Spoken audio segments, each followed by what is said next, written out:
It is not because dentists and medicine have academic differences, because dentists exist separately from ordinary doctors, and dentistry is a medicine and has a separate curriculum from medicine. Dentistry has developed relatively slowly compared to medicine.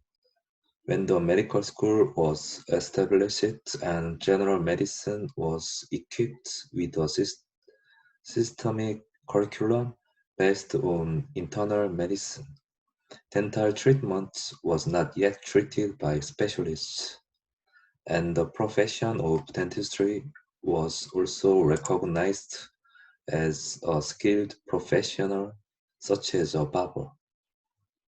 In other words, although dentistry is in the medical field, it is clearly distinguished from medicine. The oldest record of dental care is BC. It is Hesire of Egypt around 2600. He was said to have been good at pulling teeth and plucking pus through a hole in the jawbone, in addition to ordinary medical treatment as a doctor. Until the 18th century, dental caries, a disease of the teeth, was left unattended, or a simple traditional treatment method was used. These traditional treatments were usually performed by barbers and blacksmiths. The barber performed haircuts, surgical treatment, and dental treatment at the same time. Then, in 1728, the French surgeon Pierre Fauchard described le chirurgien dentiste in 1728. This is the first professional dental medicine book. In the 1740s, surgeons and barbers were banned in England and France. It wasn't until the middle of the 18th century that the concept of a dentist was born, and in the early 19th century, a movement to systematize dentistry emerged.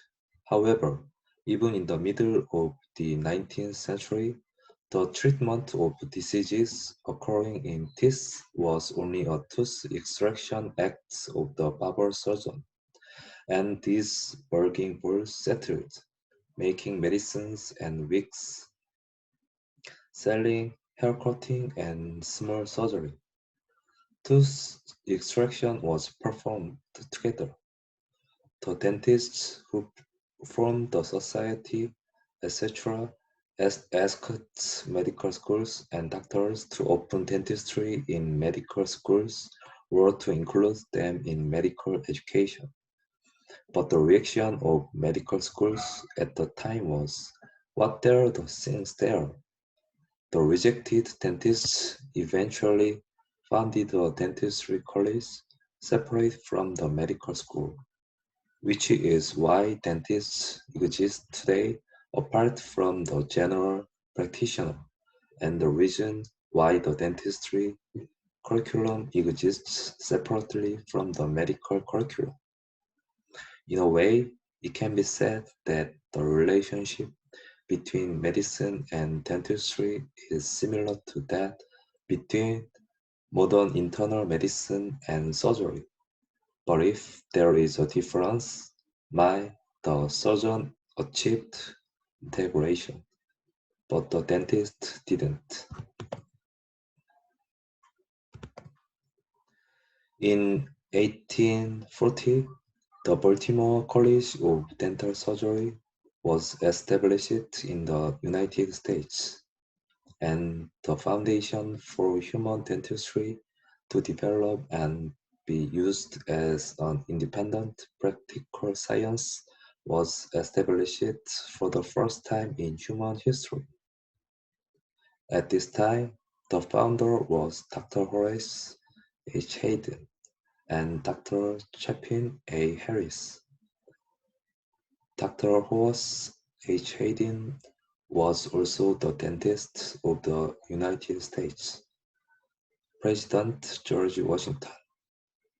In 1855, Hunter and Townsend of the United States introduced amalgam composed of tin, silver, and mercury in 1855, and the amalgam, which was improved in the late 19th century, was used as a filling material for caries teeth.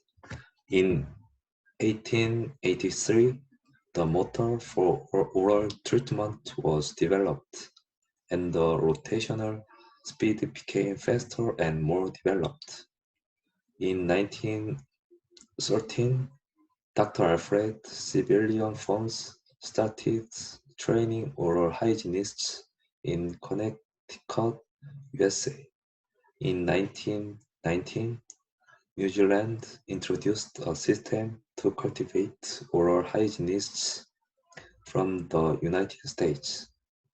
By nurturing dental care workers, the oral health care system developed only in the 1920s. Currently, the school system is separate from medical school, but dentistry is definitely a field of medicine.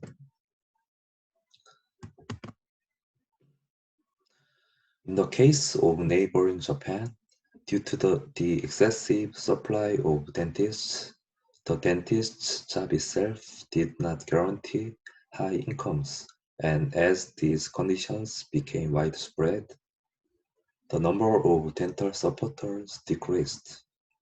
In the 2000s, private universities began to appear that could not even fill the recruit quota.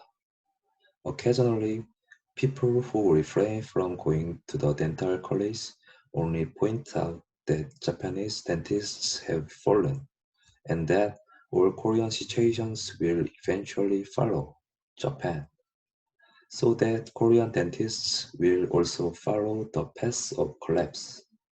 However, even simple arithmetic calculations show that it is wrong.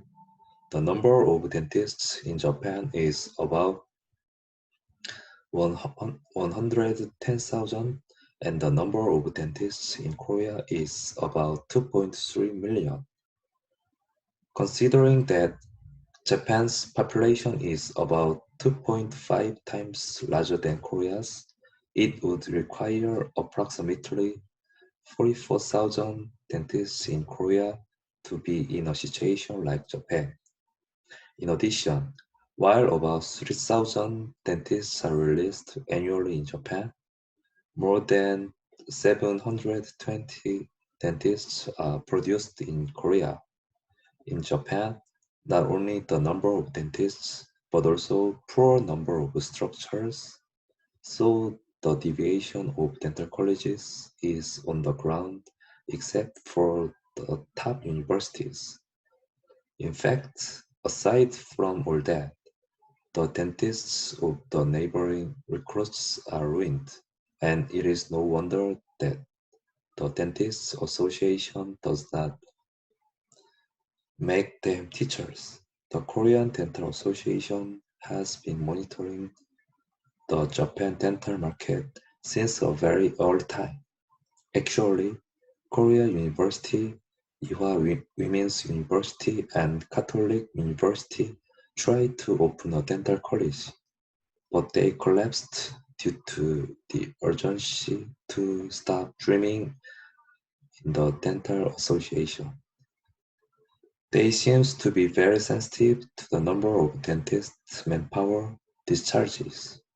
A large part of factors that determine the value of a professional job is the supply and demand problem, and it is unlikely that there will ever be a problem such as the collapse of the status of Korean dentists. The reason Dental Association responds so sensitively is that it is right to reduce the supply manpower to ensure dentistry's scarcity and status, but it is also a problem directly related to the quality of treatment of patients. Currently, the number of insurance and medical care in Korea is about uh, one third or quarter of the OECD average.